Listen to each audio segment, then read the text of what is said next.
The next operation in the list we'll be looking at is HSS-PC LIN faces.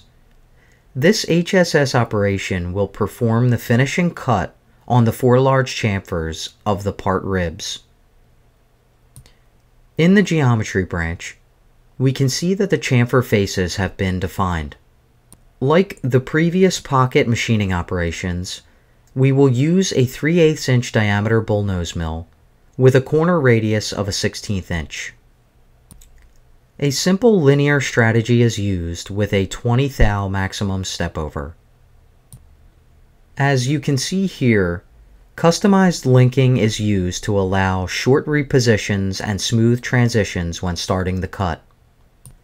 Let's click Simulate to look at our toolpath at work using the Host CAD mode. Next, let's look at the tool finishing the faces of the 4 large chamfers using Solid Verify. Now, let's exit the simulation and operation dialogues.